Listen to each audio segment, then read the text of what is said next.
चलिए फ्रेंड्स, शुरू करते हैं आज का अपना वीडियो। आज के इस वीडियो में आपको बताऊंगा क्लास 10th के लिए प्री बोर्ड एग्जामिनेशन 2021 का होगा। आपका हिंदी विशिष्ट का होगा। आपका क्वेश्चन पेपर है जो कि प्री बोर्ड एग्जामिनेशन 2021 का होगा, यानी कि जो आपका 12 अप्रैल 2021 को होने वाला है, यानी कल को ही आपका एग्जाम होने वाला है। उसी से रिलेटेड बहुत ही इंपॉर्टेंट क्वेश्चन आज आपको बताने वाला हूँ। यानी कक्षा 10वीं का होगा। आपका विषय हिंदी विशिष्ट का होगा, यानी हिंदी स्पेशल का होगा। आपका क्वेश्चन पेपर होगा, समय 3 घंटे का, यानी 3 घंटे के अंदर अंदर आपको पेपर को सॉल्यूशन करना ही करना होगा।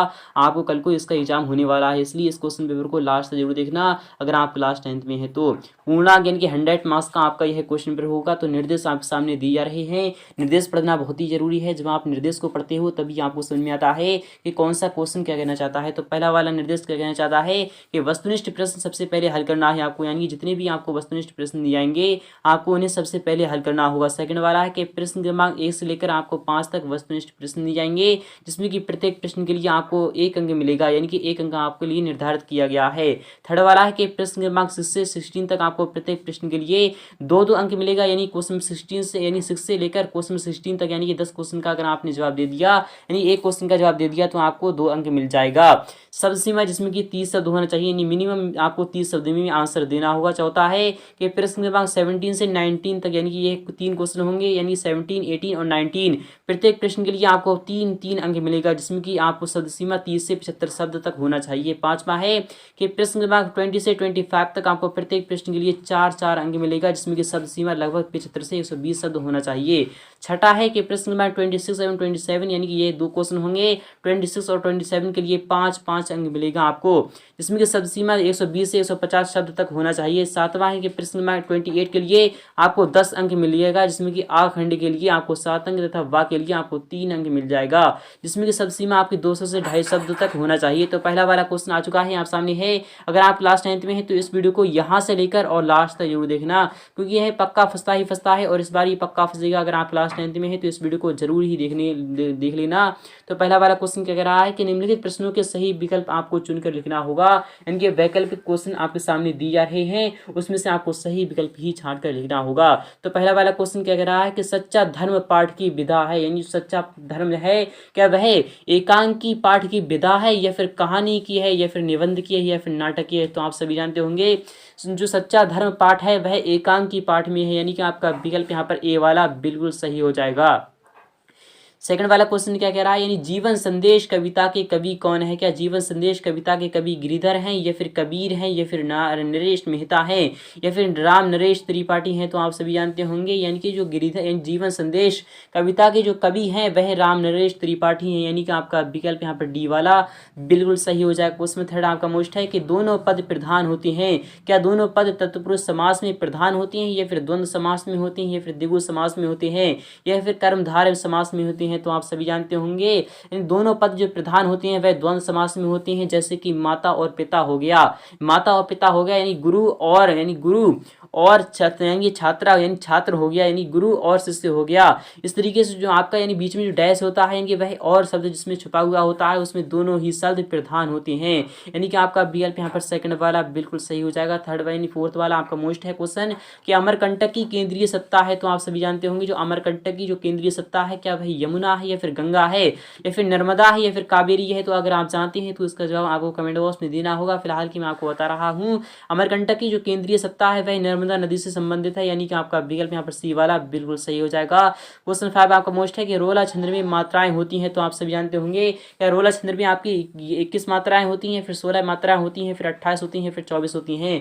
तो जो रोला छंद होता है, यानी जो रोला छंद होता है उसमें 24 मात्राएं होती हैं, यानी कि आपका विकल्प यहाँ पर डी वाला बिल्कुल सही हो जाएगा। 24 किस तरीके से होती है तो आप जानते होंगे, यानी जो रोला होता है वह दोहे का जस्ट अपोजिट होता है, यानी कि रोला क्या होता है तो आप सभी जानते होंगे, यानी सोरठा होता है। सोरठा तो आपका यानी दोहा का उल्टा होता है, बट जो रोला होता है उसमें 24 मात्राएं होती हैं। आप अच्छी तरीके से समझ में आ चुका होगा आपको। सेकंड वाला क्वेश्चन भी आपका मोस्ट है। सेकंड वाला क्वेश्चन क्या कह रहा है कि निम्नलिखित रिक्त स्थानों की पूर्ति उचित विकल्पों के आधार पर आपको लिखना होगा। पहला वाला क्वेश्चन आपका मोस्ट है। सेकंड वाला क्वेश्चन क्या कह रहा है, पहला वाला क्वेश्चन आपका आता है कि फ्राइड के मनोविश्लेषण से प्रभावित कवि कौन है। क्या सुमित्रा नंदन पंत हैं, या फिर अज्ञेय हैं। तो फ्राइड के मनोविश्लेषण से जो प्रभावित कवि हैं वह आपका यानी सुमित्रा नंदन पंत, यानी कि आपका पहला वाला ऑप्शन आपका यहाँ पर आ जाएगा। नेक्स्ट क्वेश्चन है कि संधि कितने प्रकार की होती है, तो आप सभी जानते होंगे संधि 3 प्रकार की होती है। कौन कौन सी होती है, यानी स्वर संधि और यानी कि स्वर संधि और विसर्ग संधि भी होती है। स्वर, विसर्ग और आपका यानी कि तीसरा क्या हो गया, तो तीसरा यानी कि स्वर होता है और आपका जो विसर्ग होता है और आपका व्यंजन संधि, यानी कि आपके तीनों संधियां आपको मालूम हो चुकी होंगी।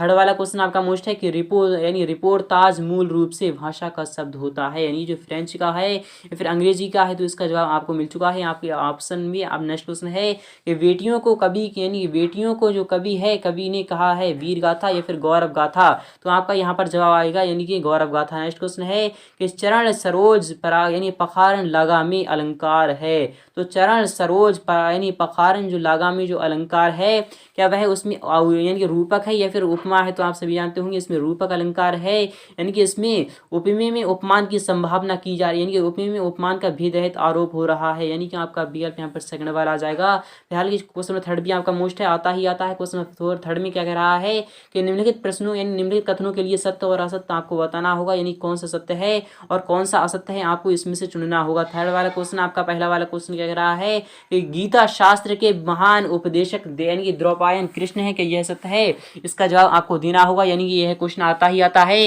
नेक्स्ट क्वेश्चन आपका मोस्ट है कि धैर्य मनुष्य का साथ नहीं देता है, क्या यह सत्य है, नहीं, आपका यह इनकरेक्ट हो जाएगा। क्वेश्चन थर्ड आपका मोस्ट है कि बादल को घिरते देखा है कविता के कवि नागार्जुन है, जी हाँ फ्रेंड्स बिल्कुल सही बात है, यानी कि यह आता ही आता है, अक्सर आता ही आता है। क्वेश्चन फोर में आपका मोस्ट है कि वीर रस का स्थायी भाव रति है, क्या यह सत्य है, तो वीर रस का जो स्थायी भाव होता है वह वीर होता है, यानी कि वह रति भी होता है, यानी कि आपका यह भी जवाब बिल्कुल सही हो जाएगा। क्वेश्चन फाइव आपका मोस्ट है कि फूलों की एक माला लाओ शुद्ध वाक्य है, क्या यह सत्य है, ये फूलों की एक माला लाओ, तो फ्रेंड्स आपका जवाब जो आना चाहिए, जो सत्य बात होगा वाक्य होगा वह क्या होना चाहिए, इनके एक यानी फूलों की एक माला लाओ, यानी फूलों की एक माला फूल की लाओ, आपका इस तरीके से आंसर आना चाहिए। फिलहाल क्या आपका यह इनकरेक्ट भी हो सकता है, बट आपका यह शुद्ध भी हो सकता है, इसलिए आपका डायरेक्टली यानी कि आपका यह सत्य ही होगा, क्योंकि फूलों की एक माला बिल्कुल सही वाक्य ही लग रहा है, यानी कि आपका यह सत्य हो जाएगा। क्वेश्चन फोर भी आपका मोस्ट है, पक्का फंसता ही फंसता है कि निम्नलिखित वाक्यांशों को मिलान कर आपको सही जोड़ी बनाना होगा, तो खंड आ और खंड वा आपके सामने उपस्थित हो चुका है,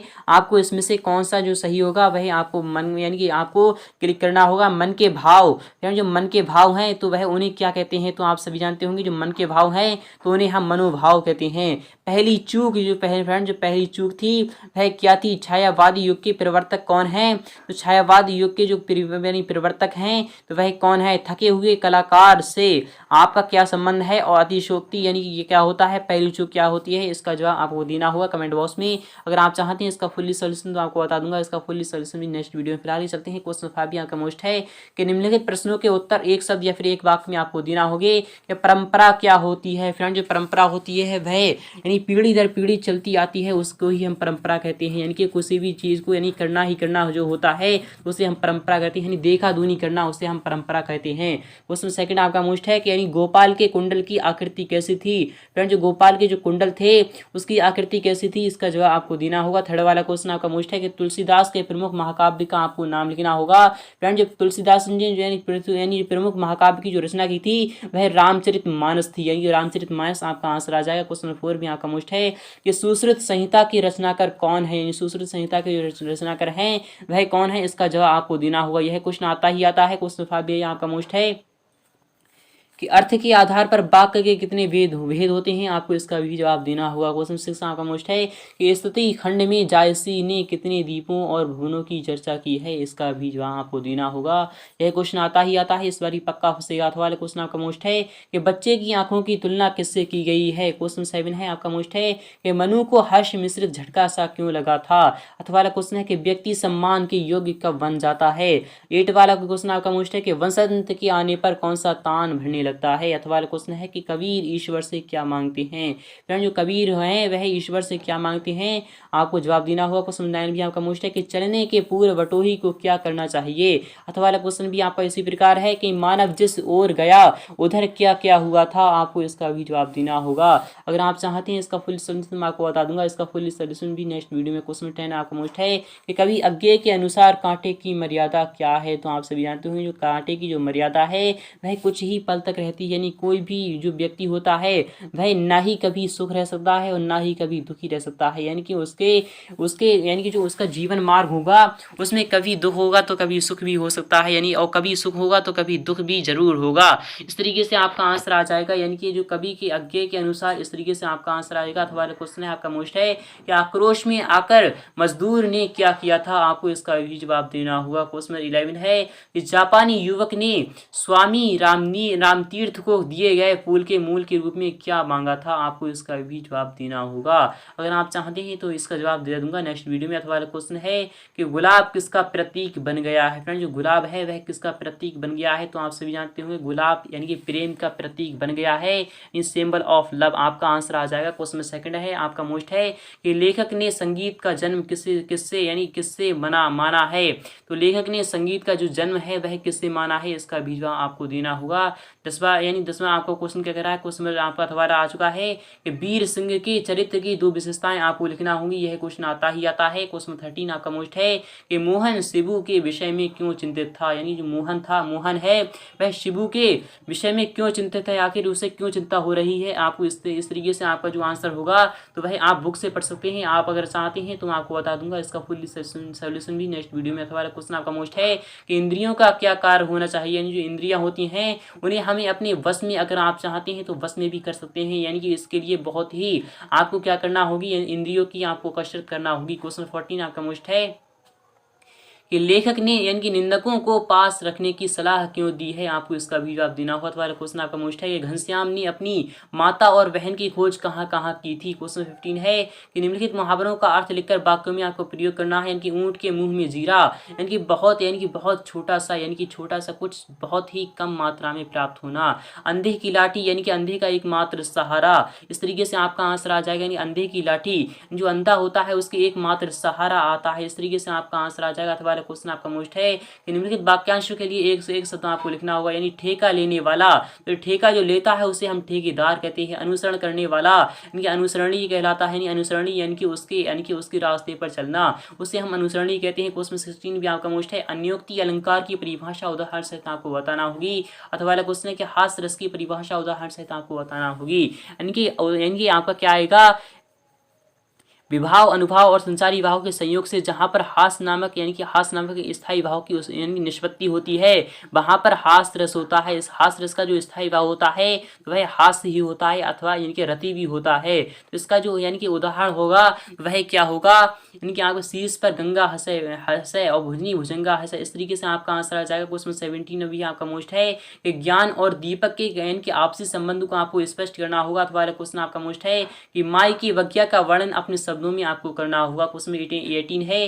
कि संधि और समास में कोई 3 अंतर आपको बताना होंगे। अथवा क्वेश्चन है कि निम्नलिखित वाक्यांशों को आपको निर्देशानुसार परिवर्तित करना है कि गौरव पुस्तक पढ़ता है यानी कि आज्ञावाचक आपको बनाना होगा इसको। अशोक यानी राजनगर में रहता है निषेधात्मक आपको बनाना है, यानी बादल समय पर पानी नहीं देते आपको विधानवाचक बनाना है। क्वेश्चन 19 है कि खंड काव्य और महाकाव्य में कोई 3 अंतर आपको बताना होगा। फ्रेंड्स, उम्मीद करूंगा आपके समझ में आ चुका होगा। तो फ्रेंड्स, अगर आप चाहते हैं इसका फुल सोल्यूशन मैं आपको बता दूंगा, इसका फुल सोल्यूशन नेक्स्ट वीडियो में। फिलहाल के मिलते हैं नेक्स्ट पार्ट।